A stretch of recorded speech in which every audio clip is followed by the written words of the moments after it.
akan membahas tentang ilmuwan Islam. Sebelumnya kita akan memperkenalkan diri dulu nih. Perkenalkan, nama saya Anis Farhan Rabadanti. Perkenalkan, nama saya Latifah Zatil Mahabah. Perkenalkan, nama saya Unik Dia Syarafana. Perkenalkan, nama saya Saun India Uratama Putri. Apa sih ilmuwan Islam itu? Ilmuwan Islam itu adalah cendekiawan yang berkontribusi signifikan dalam berbagai bidang ilmu pengetahuan. Latifah, apa aja sih ilmuwan di bidang fikih? Jadi di bidang fikih ada banyak ilmuwan, diantaranya ada Abu Hanifah. Abu Hanifah adalah seorang ulama besar pendiri mazhab Hanafi dalam fikih Islam. Nama aslinya Nu'man bin Sabit. Lahir di Kufah tahun 699 Masehi. Ia dikenal dengan kecerdasannya dalam berijtihad dalam penggunaan rasio dalam menetapkan hukum. Mazhabnya menjadi salah satu dari 4 mazhab Sunni terbesar. Lalu Imam Syafi'i, bernama lengkap Muhammad bin Idris Asy-Syafi'i, lahir di Gaza tahun 767 Masehi. Ia pendiri mazhab Syafi'i, terkenal karena menyusun dasar-dasar usul fikih dan menggabungkan metode ahlul hadis dan ahlul ra'i. Pemikirannya banyak mempengaruhi hukum Islam di berbagai negara. Oke guys, setelah ada bidang fikih, juga ada loh bidang hadis. Di bidang hadis ada Abu Hurairah, adalah sahabat yang dikenal sebagai periwayat hadis terbanyak. Ia lahir sekitar tahun 603 di Al-Jabur, Arabia. Abu Hurairah ternyata memiliki banyak peran, yaitu salah satu sahabat Nabi yang paling terdekat, yang kedua periwayat hadis terbanyak, yang ketiga menjadi guru bagi banyak sahabat, dan yang kedua Siti Aisyah. Siti Aisyah salah satu perawi hadis terkemuka dalam sejarah Islam. Ia lahir di 15 atau 614 Masehi dan merupakan putri dari Abu Bakar, sahabat terdekat Rasulullah SAW. Aisyah dikenal sebagai seorang yang cerdas dan berpengetahuan luas, sehingga mampu memahami dan menjelaskan hadis dengan baik. Oke guys, udah ada 2 ilmuwan ahli nih. Setelahnya ada ilmuwan bidang tafsir. Di antaranya adalah Ibnu Abbas, bernama lengkap Abdullah bin Abbas, adalah sahabat Nabi dan ahli tafsir terkemuka. Lahir di Mekah tahun 619 Masehi. Ia dikenal sebagai Turjumanul Quran karena keahliannya menafsirkan Al-Quran. Ilmunya banyak diwaris dari Nabi Muhammad langsung dan murid-muridnya menyebarkan ilmunya luas.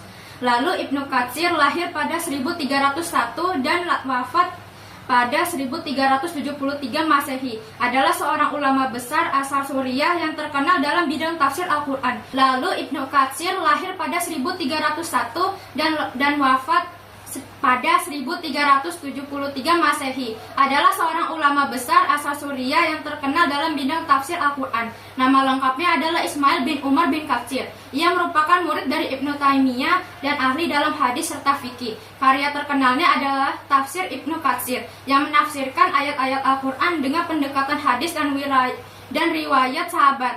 Tafsir ini dianggap sebagai salah satu tafsir paling berpengaruh dalam Islam. Oke guys, setelah itu ada ilmuwan sejarah dan geografi. Di antaranya yaitu Abu Bakar bin Umar. Meninggal pada tahun 1087, adalah penguasa Murabitun. Ia ditunjuk sebagai jenderal Murabitun oleh pemimpinnya Abdullah bin Yasin. Ia merebut Sus dan ibu kotanya Ahmad di Maroko Selatan tahun 1057 dan menjadi penguasa Murabitun setelah kematian Abdullah bin Yasin dalam pertempuran dengan Berwakta tahun 1059. Muhammad Ibnu Al-Hajj Al-Abdari Al-Fasi, juga dikenal sebagai Ibnu Hajj atau Ibnu Hajj, adalah seorang sarjana dan penulis teolog Maliki Maroko. Berasal dari Fes, dia akan menyelesaikan hidupnya di Mesir, di mana dia meninggal pada tahun 1336. Ia paling dikenal dengan bukunya yang terkenal Al-Makhdal. Ada juga lah ilmuwan bahasa dan sastra, diantaranya yaitu Umar bin Abi Rabiah dan Abu Aswad bin Adwali. Umar bin Abi Rabiah adalah seorang penyiar dari suku Quraisy pada abad ke-1 Hijriah. Ia dilahirkan dan tinggal di Madinah. Umar bin Abi Rabiah dikenal sebagai salah satu pembuat syair cinta berbentuk ghazal dalam bahasa Arab. Abu Aswad bin Adwali, merupakan penggagas ilmu nahwu dan pakar tata bahasa Arab dari Bani Kinanah dan dijuluki sebagai Bapak Bahasa Arab. Nama lengkapnya adalah Abu Aswad bin Zalim bin Amr, Ibnu Sufyan, Ibnu Jadal, Ibnu Yamar. Orang yang diambil ilmunya dan memiliki keutamaan dan hakim di Bashrah. Dia dilahirkan pada masa kenabian Muhammad SAW. Ia dianggap sebagai orang yang pertama kali mendefinisikan tata bahasa Arab dan yang pertama kali meletakkan titik pada huruf hijaiyah. Dia meninggal karena wabah ganas yang terjadi pada tahun 69 Hijriah dalam usia 85 tahun. Ada juga di bidang tasawuf. Di antaranya yaitu Hasan al-Basri, adalah seorang tokoh yang sangat berpengaruh dalam sejarah Islam.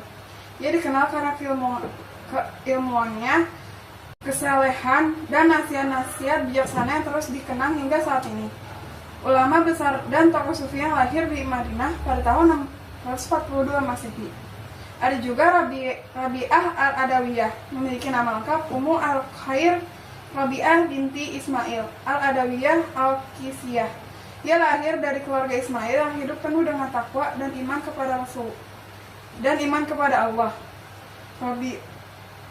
Rabi'ah lahir dari keluarga yang sangat miskin. Ia merupakan anak terakhir dari 4 bersaudara, sehingga ia dinamakan Rabi'ah yang artinya keempat.